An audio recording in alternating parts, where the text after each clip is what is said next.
Amigos, buenas tardes, bienvenidos a 24 horas. Richard Carapaz está en la capital y causa sensación. Paul Cuello y Belén Merizalde han seguido la actividad del medallista olímpico y ya mismo nos van a contar en directo. Hola María Gracia, ¿cómo estás? Buenas tardes. ¿Qué tal? ¿Cómo estás, Liz? Amigos, muy buenas tardes. Y en otro tema, se le acaba el plazo de entrega de descargos a la asambleísta Bella Jiménez dentro de la investigación que se le sigue por supuesta gestión de cargos públicos. Andrea Samaniego nos dará detalles.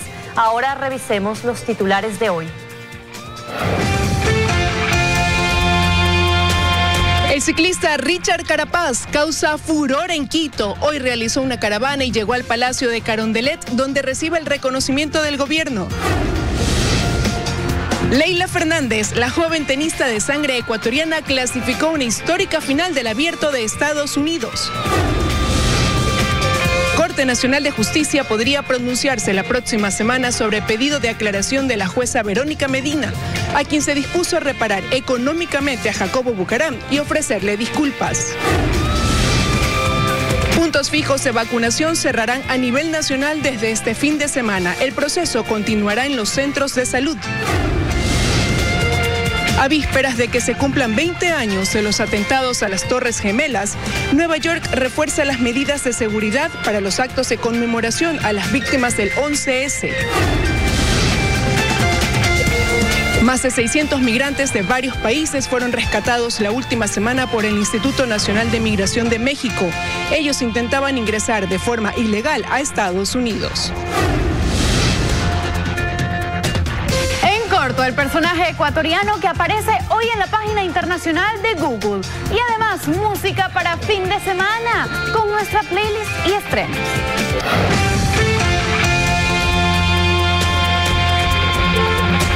Teleamazonas presenta 24 horas con Liz Valareso y María Gracia Costa. Mucha emoción en el país tras el arribo de Richard Carapaz, quien recorrió las calles del centro norte de Quito hasta llegar al Palacio Presidencial en el centro histórico. Paul Cuello ha seguido de cerca la caravana y con él vamos a hacer contacto para que nos amplíen los detalles. Hola Paul, ¿cómo estás? Buenas tardes, cuéntanos. ¿Qué tal, Liz, amigos televidentes? Buenas tardes, así es, un cúmulo de emociones y sentimientos se ha vivido durante esta jornada acá en la capital. Ahí podemos observar, justamente estamos en vivo y directo, Richard Carapaz y el presidente Guillermo Lasso saludan a los simpatizantes, a los seguidores del ciclista ecuatoriano. Contarles que Richard Carapaz inició su jornada con una conferencia de prensa en el Ministerio de Deporte, donde asistieron medios de comunicación nacionales e internacionales, así también como colectivos de ciclistas de acá, de la provincia de Pichincha y de El Carchi. Posteriormente, el ciclista se dirigió en una caravana hasta acá, hasta el Palacio de Gobierno, y avanzó por todas las 6 de diciembre la caravana, donde acompañaron varios ciclistas y simpatizantes. En la conferencia de prensa, Richard Carapaz manifestó lo duro que fue la competencia allá en Tokio. Tenemos un directo del campeón olímpico, escuchemos.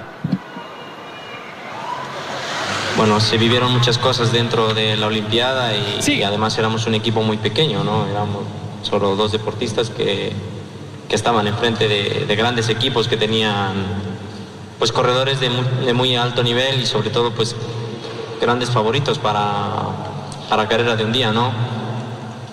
Lo del Tour de Francia también para mí ha sido especial, era mi objetivo pues como con el equipo, era un objetivo personal que yo lo había puesto en mi carrera deportiva. Es parte de mí la vivencia de 3 semanas, ¿no? Entonces es algo que me gusta.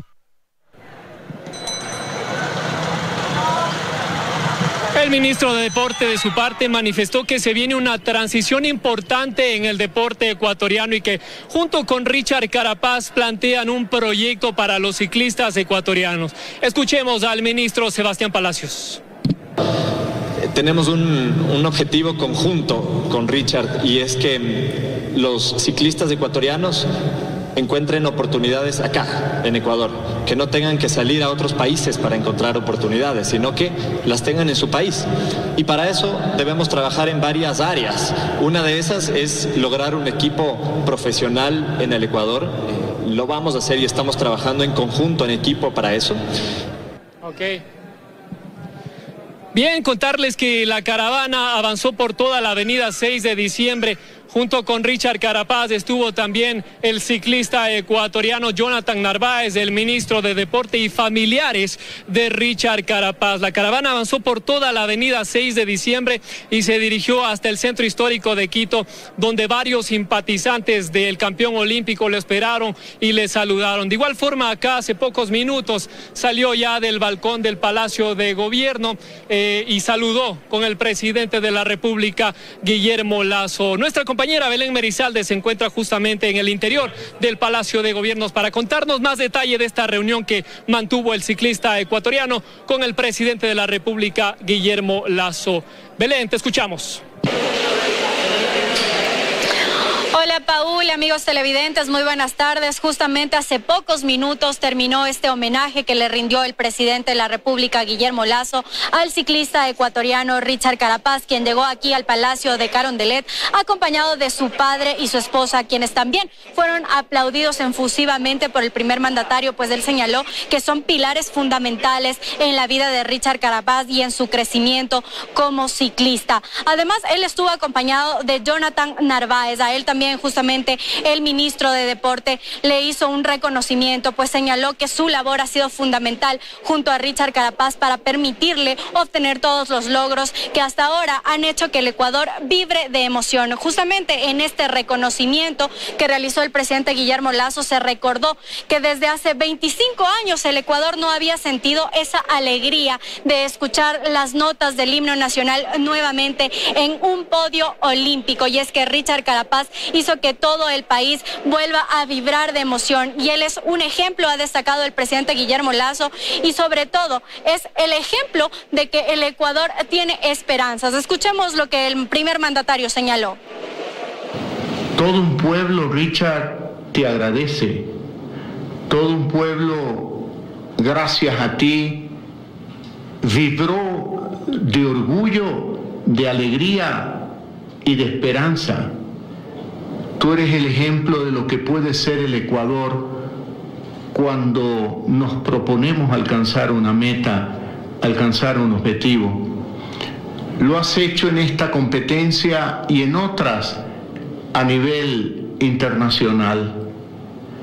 A través de las pantallas de televisión, todos los ecuatorianos te hemos acompañado, Richard.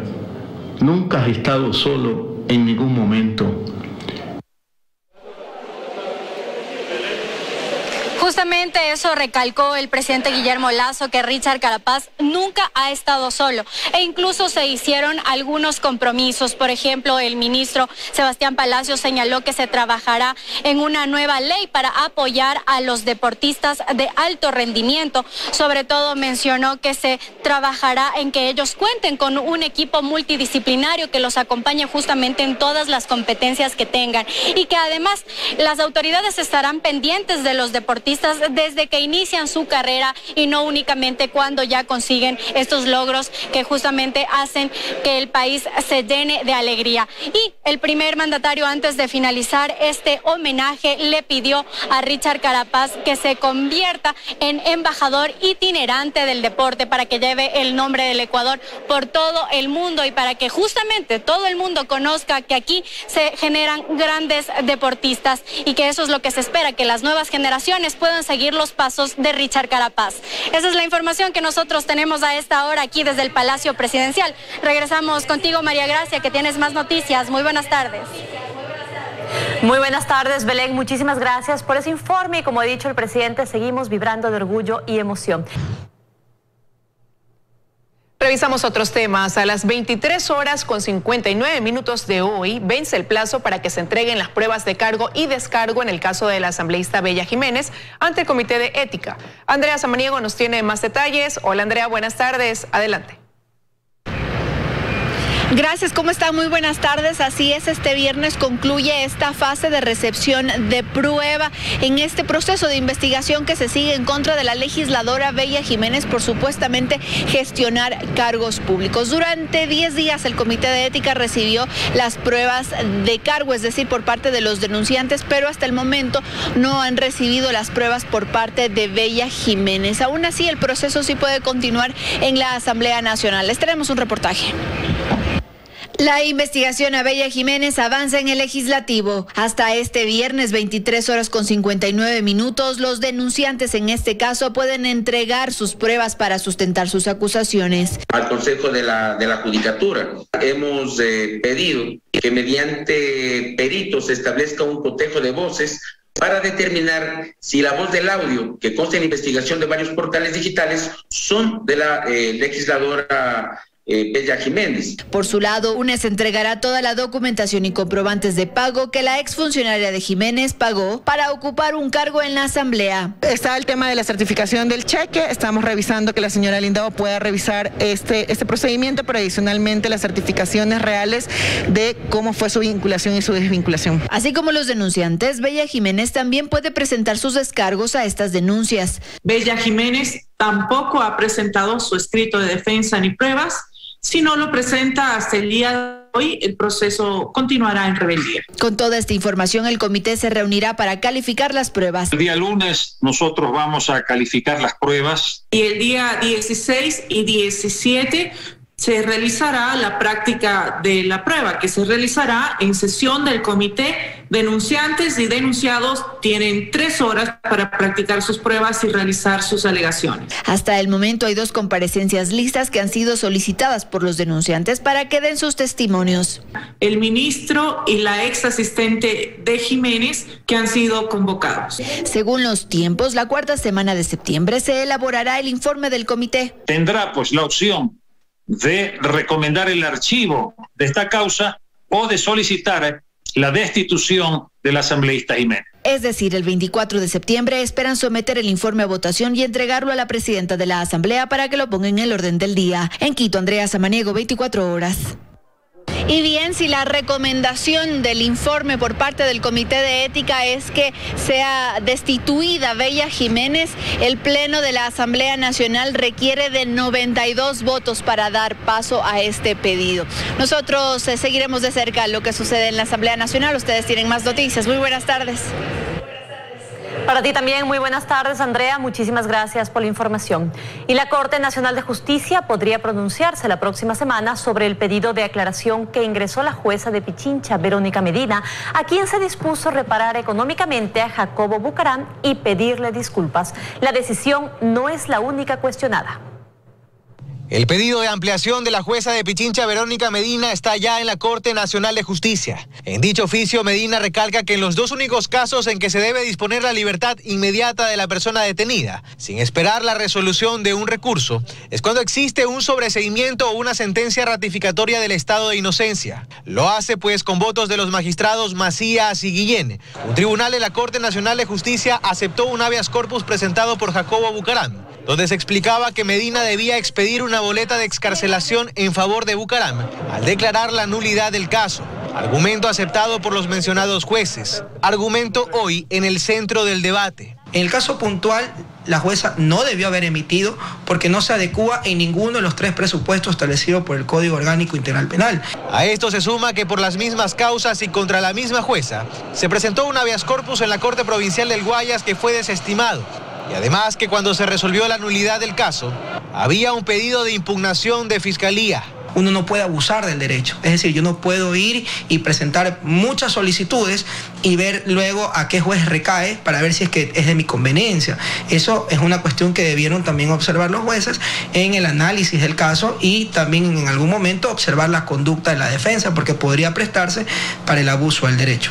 El presidente de la Corte Nacional de Justicia, Iván Saquicela, es cauto al referirse sobre la sentencia con la que se dispone que la jueza Medina se disculpe públicamente con Jacobo Bucaram y que lo repare económicamente. Bueno, sobre eso no puedo hacer un juicio de valor, esa es competencia y responsabilidad exclusiva de los jueces o las juezas que han resuelto este caso concreto. Pero sí se ha referido a otra de las decisiones de Macías y Guillén, quienes votaron para que la fase de ejecución de penas del caso Sobornos sea llevada por jueces de primer nivel. Se reconocen vacíos. Y considero que es competencia de la Corte Nacional de Justicia. Sin embargo, es un problema jurídico en donde la norma no es muy clara.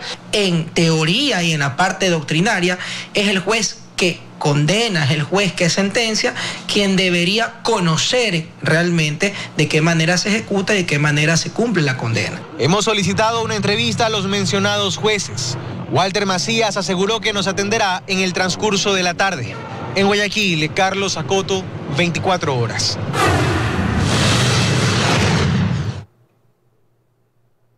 El Jardín Botánico de Quito entregó al presidente Guillermo Lasso una orquídea con su nombre. En el evento, el presidente reiteró su compromiso por proteger el medio ambiente y aplicar una política pública de transición ecológica. Para felicitar la meta alcanzada del 900 y también para reconocer el compromiso que se planteó el presidente Guillermo Lasso con la recuperación de los ecosistemas, el Jardín Botánico le entregó a la cual fue bautizada con su nombre.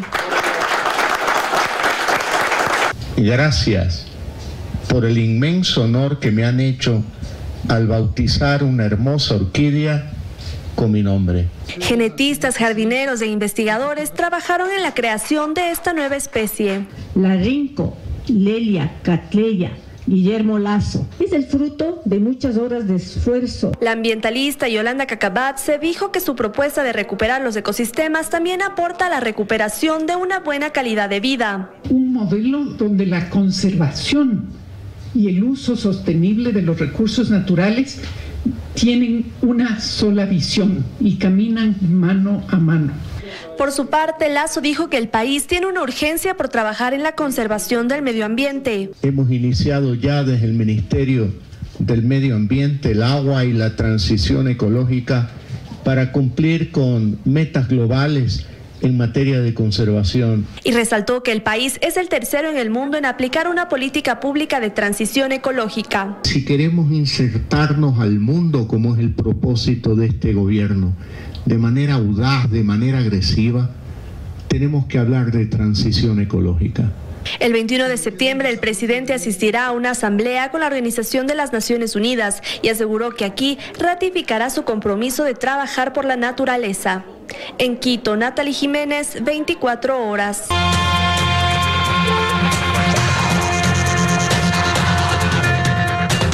Seguimos en 24 horas. Valerie Villalba nos contará sobre el cierre de algunos puntos de vacunación en el país.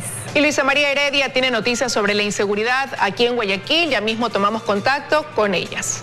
Por ahora les contamos que en los 100 primeros días de gobierno se lograron 700 millones de dólares en contratos de inversión, según el ministro de Producción, Comercio Exterior.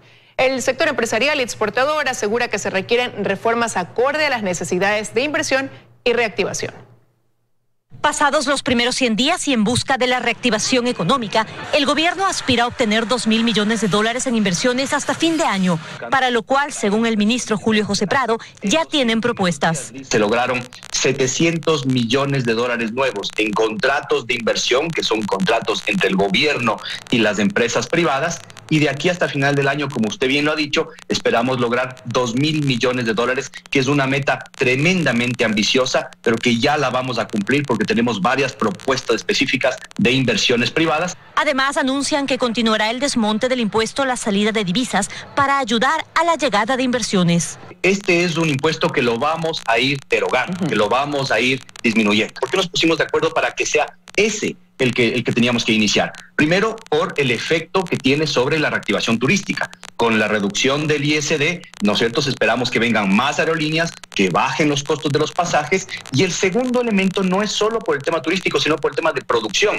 Con esto concuerda el sector empresarial y exportador privado. Lo explica el presidente del Comité Empresarial Ecuatoriano, Felipe Rivadeneira. Estamos solicitando o planteando la discusión 4 pilares fundamentales para poder llegar a la reactivación económica en su conjunto. El primero es, lógicamente, el empleo, y para cómo conseguimos dar empleo, reformando y generando nueva normativa laboral. De ahí tenemos el tema de una política tributaria que tiene que estar enfocada a la reactivación productiva. Tercero, tenemos que, lógicamente, seguir con esta apertura comercial y, por último, también buscar mejores condiciones de financiamiento. Asimismo, continúan con los tratados de libre comercio. Creo que el acuerdo comercial que más cercano tenemos por cerrar, sin duda, Liz, yo creo que va a ser el acuerdo comercial con México. Hay que estar constantemente dando pequeños pasos que constantemente nos permitan estar golpeando la puerta a los Estados Unidos de que queremos un acuerdo comercial. Pero hay que insistir, fíjese lo que hubiera sucedido si entrábamos en el acuerdo con la Unión Europea junto con Colombia y con Perú, seguramente ya no tuviéramos el requisito de la visa Schengen. Otro tema que avanza para la reactivación económica son los clústeres con base en competitividad para fortalecer la industria local. María Gracia Acosta, 24 horas. Los puntos de vacunación fijos cerrarán a nivel nacional y serán los centros de salud en donde se aplicarán las dosis contra el COVID-19. Valeria Villalba está en el Instituto Tecnológico Bolivariano, desde donde nos cuenta más. Hola Valeria, muy buenas tardes. Tú continúas, por favor. ¿Qué tal? ¿Cómo están, compañeras? Muy buenas tardes. Así es, estamos ubicados en uno de los vacunatorios fijos, ubicado en la zona de La Tarazana, aquí en Guayaquil, y es que es importante mencionar cómo se va a trabajar a partir de la próxima semana. Han anunciado que será a partir de este lunes 13 de septiembre los centros de salud, los puntos autorizados para poder inmunizar y aplicar las dosis respectivas de la vacuna contra el COVID-19. Sin embargo, aquí en Guayaquil sí se van a mantener abiertos y disponibles 5 vacunatorios fijos para que la ciudadanía también pueda acercarse y sea un complemento a los centros de salud. Tenemos a continuación el siguiente reportaje. A partir de este lunes, la vacunación cambia de modalidad y serán los centros de salud los puntos autorizados para brindar las dosis. Es por esto que durante el fin de semana será el proceso de transición, el traslado de equipos, biológicos y dispositivos médicos, por lo que vacunatorios fijos cerrarán. En Durán solo quedará el vacunatorio en el Centro de Convenciones del Cantón y en el Coliseo del Cantón San Borondón. Y en Guayaquil serán 5 los que se van a mantener, como son el vacunatorio ubicado en el aeropuerto José Joaquín de Olmedo, Universidad de Guayaquil, Mucho Lote, Estadio Modelo y Metrovía en la avenida 25 de Julio. Estos 3 últimos, municipales, sí estarán operativos el día sábado. Es que ahorita entramos en una nueva etapa, una nueva fase, que es la fase de vacunación de 8 semanas de menores de edad de 12 a 17 años. Desde el 13 de septiembre se aplicarán para primeras dosis AstraZeneca y la monodosis de CanSino. Y para segundas dosis se regirá de acuerdo al esquema dependiendo de la farmacéutica. También desde esta fecha iniciarán en las unidades educativas con la inoculación de menores entre 12 y 15 años de edad. Bien, importante mencionar entonces que durante este sábado y domingo los vacunatorios del Ministerio de Salud van a estar cerrados. Es la información que nos han indicado las autoridades de esta cartera de Estado. No van a estar operativos, pero sí los 6 vacunatorios municipales que están desplegados a lo largo de la ciudad para que la ciudadanía acuda a estos puntos para poder recibir sus dosis. Entonces, el lunes 13 de septiembre ya cambia la modalidad, tal como lo ven en el reportaje, para que lo tengan muy en cuenta al momento de acudir y recibir su dosis respectiva de la vacuna contra el COVID-19. Es lo que puedo informar a esta hora de la tarde. Ustedes tienen más en estudios. Buenas tardes. Buenas tardes, Valerie, muchísimas gracias. Vamos a cambiar de tema. 648 migrantes procedentes de Honduras, Guatemala, El Salvador, Ecuador y otros países fueron rescatados en la última semana por el Instituto Nacional de Migración de México. Intentaban entrar de forma ilegal a Estados Unidos. Joana Ramos nos tiene los detalles. Hola, Joana, adelante. ¿Qué tal, compañeras? Muy buenas tardes. Así es, los agentes migratorios mexicanos confirmaron además que 414 de los migrantes conformaban al menos 155 familias y que el restante estaba compuesto por menores de edad y adultos que viajaban solos. Nosotros les presentamos un reportaje. En buses o dentro de viviendas sin las más mínimas comodidades para estar. Así fueron encontrados solo en la última semana 648 migrantes provenientes de Centro y Sudamérica, incluido Ecuador.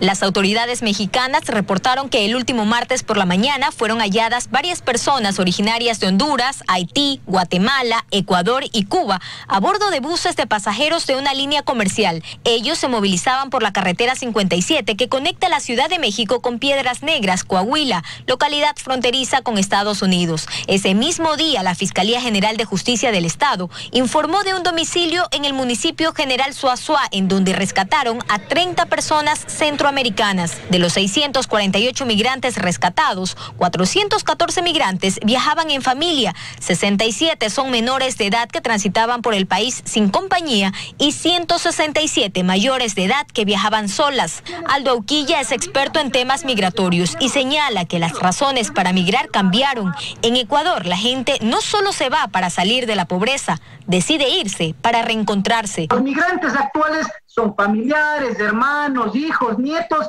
de quienes ya migraron y se establecieron en los Estados Unidos. Por eso es que tienen cierto valor económico y que pueden afrontar estas deudas o hipotecar bienes para poder migrar. Auquilla cree además que la exigencia de visa para entrar a México solo va a significar más dinero para los coyoteros y más riesgo para los que quieren viajar. Ahora los coyotes van a volver a la temática de antes, de ser contratados desde aquí, llevar a las playas ecuatorianas o ir por frontera hasta Colombia, ir subiendo poco a poco hasta llegar a México. Los traficantes de personas buscan rutas para los extranjeros y en ocasiones transitan en los estados de sur a sureste de México, como Chiapas, Tabasco, Veracruz y Oaxaca. Además de los del norte, como Baja California, Sonora, Chihuahua, Coahuila, Nuevo León y Tamaulipas, frontera con Estados Unidos. Se ha dicho también que hay más de 200 ecuatorianos que todavía permanecen en suelo mexicano y están a la espera de ser repatriados luego de intentar cruzar de forma ilegal la frontera hacia Estados Unidos. Con esta información me despido. Siguen ustedes con más noticias en Estudios. Muy buenas tardes. Muy buenas tardes, Joana. Muchísimas gracias por el informe. Y a una semana del anuncio de la intervención policial en Guayaquil y Durán, debido a la ola de criminalidad, una comerciante fue asesinada en el centro del puerto principal, zona turística y comercial. Luisa María Heredia está en la Plaza San Francisco y nos cuenta más. Luisa, buenas tardes. Adelante, por favor. ¿Qué tal, María Gracia, amigos televidentes? Muy buenas tardes. En efecto, a esta hora, a la 1 de la tarde ya con 31 minutos, nosotros nos encontramos en el sitio, en la Plaza San Francisco. Esto es en la intersección de la avenida 9 de octubre, arteria principal, y la calle Pedro Carbo, centro de Guayaquil. En el día este es el movimiento que normalmente hay, flujo vehicular, tránsito de personas, porque está en medio de una zona de gran actividad comercial, donde no solo hay almacenes, locales de venta, restaurantes, también están las entidades públicas a un costado. Y esta es también una zona turística a la que la gente acude a tomarse fotografías, a pasar un rato, a visitar la iglesia, a comprar artesanías. Incluso en las noches se vuelve mucho más atractiva también con las luces, con el encendido de la fuente. Sin embargo, este fue el escenario en que ayer se produjo la muerte violenta más reciente en la ciudad. Veamos el siguiente reportaje.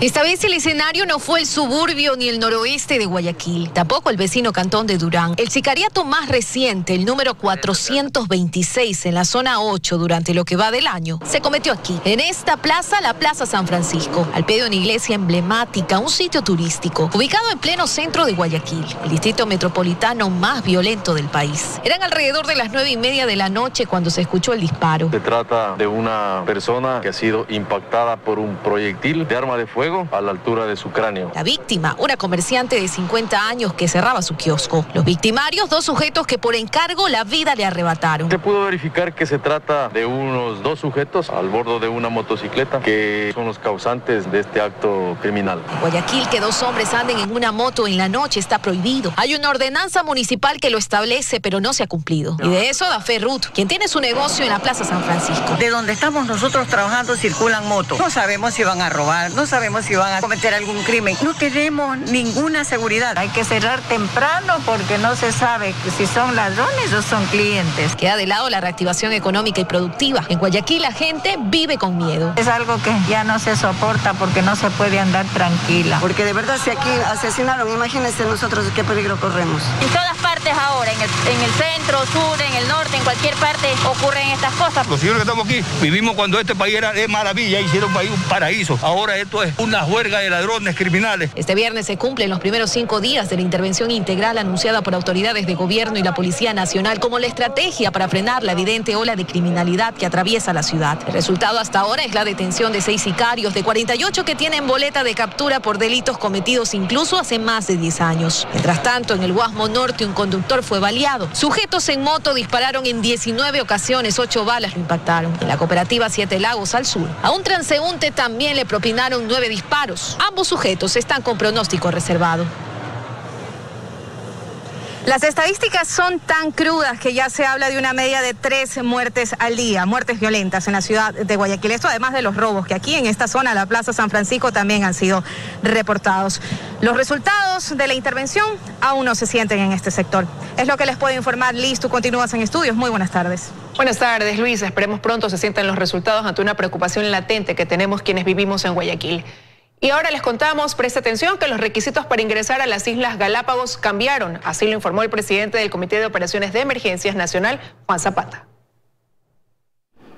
Fue hace 20 días cuando el Comité de Operaciones de Emergencia, COE, anunciaba un ajuste a los requisitos para los viajeros que quieran ingresar al archipiélago de Galápagos, debido a la detección de 3 pacientes con la variante Delta del COVID-19 por parte del Ministerio de Salud Pública. Hoy, esa resolución queda sin efecto. Juan Zapata, presidente del COE Nacional, la mañana de ayer anunciaba un cambio en dichos requisitos, estableciendo como único requisito realizarse una prueba PCR para detectar COVID-19. Tanto para turistas nacionales, internacionales y residentes mayores de 2 años, de máximo 72 horas antes del embarque hacia las islas.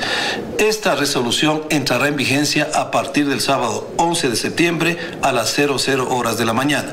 Este cambio responde a que las medidas adoptadas por las autoridades en días pasados dieron los resultados que se requerían en el manejo de la crisis, sobre todo en la variante Delta, tanto en número de contagios como en la capacidad hospitalaria. San Cristóbal, en donde se inició el brote, no hemos tenido reporte de casos en las 2 últimas semanas. No se han aislado en Galápagos más casos Delta ni tampoco de las otras variantes de preocupación en el sistema genómico. Zapata además añade que esta resolución no significa que la ciudadanía que habita en el archipiélago deba relajarse. Al contrario, hizo un llamado a la corresponsabilidad ciudadana. En Quito, Juan Miguel Rodríguez, 24 horas.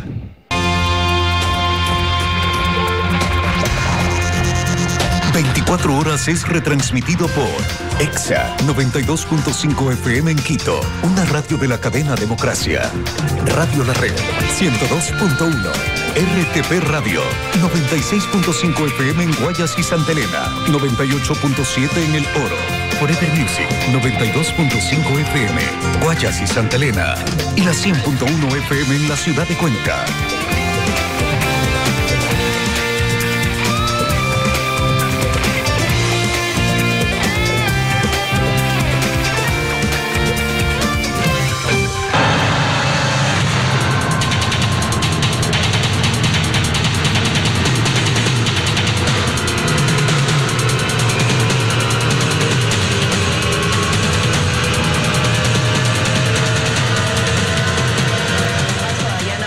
Acompaña ya esta tarde para responder esta y otras inquietudes. Dayana, ¿cómo estás? Muy buenas tardes, Liz. Bueno, ¿qué implica esto? Para algunos significa el final de la gran derrota de una guerra que nació cuando cayeron precisamente las Torres Gemelas hace ya 20 años. Para otros, incluso una tregua para Al Qaeda, los supuestos responsables de los atentados. La única certeza que hay en esta respuesta es que en medio han muerto más de 150.000 personas. Un elevado precio que hasta hoy no deja paz. A 20 años de los atentados del 11 de septiembre e inicio de la guerra contra el terror. Aquí la segunda parte que les prometimos. Que nadie se equivoque. Estados Unidos perseguirá y castigará a los responsables de estos actos cobardes.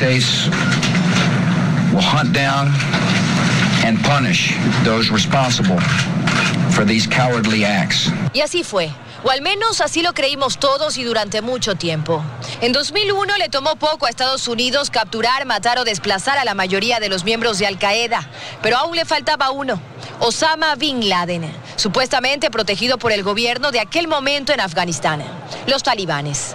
20 años después de la caída de las torres y del inicio de la guerra contra el terror, si bien Bin Laden ya no está, sí está Al Qaeda. Afganistán sin Estados Unidos y los talibanes nuevamente en el poder. La verdad que la coincidencia de los 20 años del 11 de septiembre, que se encuentre con un retorno de los talibanes en Afganistán, tiene un simbolismo poderoso en un sentido muy negativo. Ese objetivo primario que había sido alcanzado, esté hoy regresado prácticamente 20 años atrás, es catastrófico, es doloroso y tiene implicancias geopolíticas más allá de Afganistán y más allá de Estados Unidos, por supuesto. ¿Al Qaeda podría fortalecerse entonces? Al Qaeda fue perdiendo esa fuerza y ahora es cuando lastimosamente puede volver a recuperarla, pero en el tablero que se juega y con todos los grupos terroristas que hay en Afganistán actualmente, eso tampoco es nada de seguro. Aunque el contexto hoy es distinto, creen que el riesgo sigue latente. Quizá no para otro 11S, pero sí para la aparición de los llamados lobos solitarios,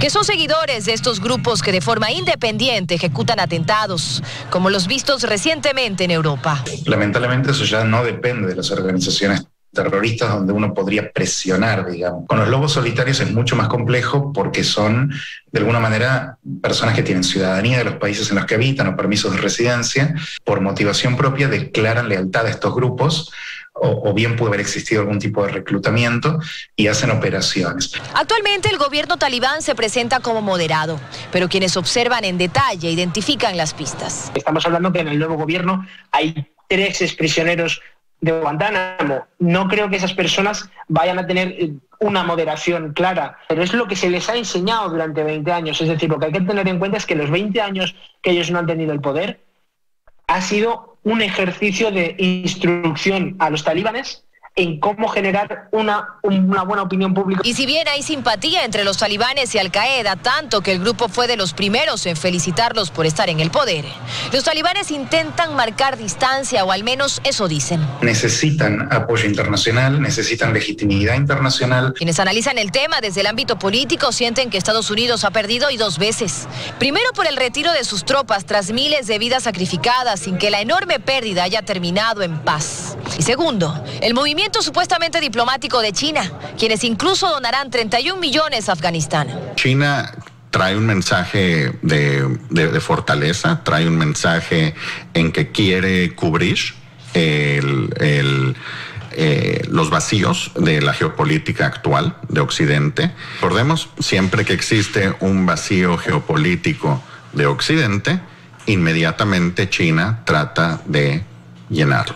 Si bien Al Qaeda, la organización que fundó quien fue el principal enemigo de Estados Unidos, sigue viva, actualmente existiría un desgaste en su liderazgo, según un informe de la ONU. Pero sigue existiendo, y ahora con una tregua por parte de Estados Unidos en Afganistán. Y es que sin duda el regreso de los talibanes al poder en Afganistán del pasado 15 de agosto hace temer ahora que el país vuelva al punto de partida de hace 20 años atrás. La esperanza está en que los talibanes mantengan su promesa de impedir que organizaciones terroristas usen su territorio para atentar contra otro país. Aquí nuestro análisis, seguramente el tiempo hará una mejor lectura. Teleamazonas vive una etapa de cambios y uno de ellos es que pronto estrenaremos nueva casa. Nos vamos a despedir de nuestro histórico edificio del Canal 4, como siempre se lo conoció en Quito. De esta manera empezamos nuevos retos, buscando siempre ser mejores para ustedes, nuestros fieles televidentes.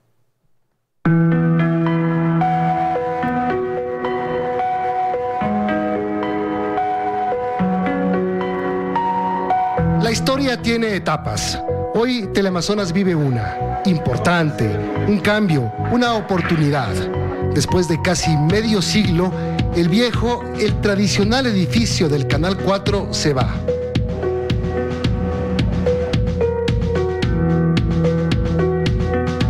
Se va con una memoria increíble del pasar de las décadas, de tantas cosas que fueron registradas aquí.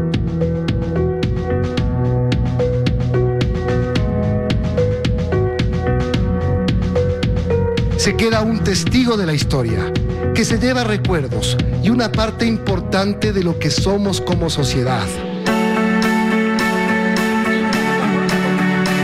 Teleamazonas sigue, con nuevas ideas, con cambios, con casa nueva, con la misma gente.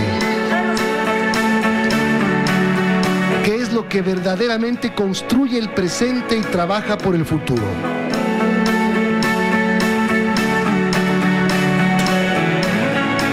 Hoy hay trasteo, hay polvo y mucho movimiento.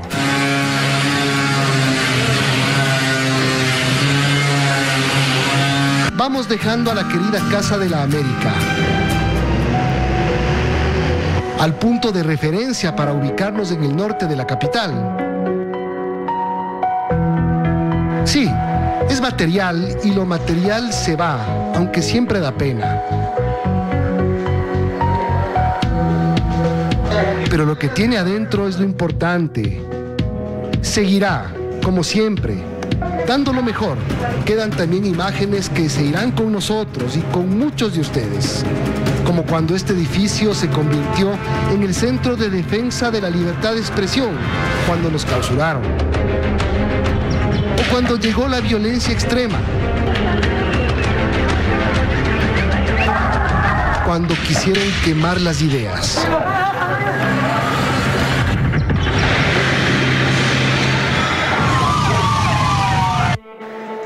Al final, son recuerdos. Nos despedimos de un bien material, sí, pero que consigo se lleva una historia importante, muchas veces de alegría, con recuerdos que pasaron por generaciones. Pronto en casa nueva, con más ganas, con mejores ideas. Por ahora, adiós al viejo edificio del Canal 4. Milton Pérez, 24 horas.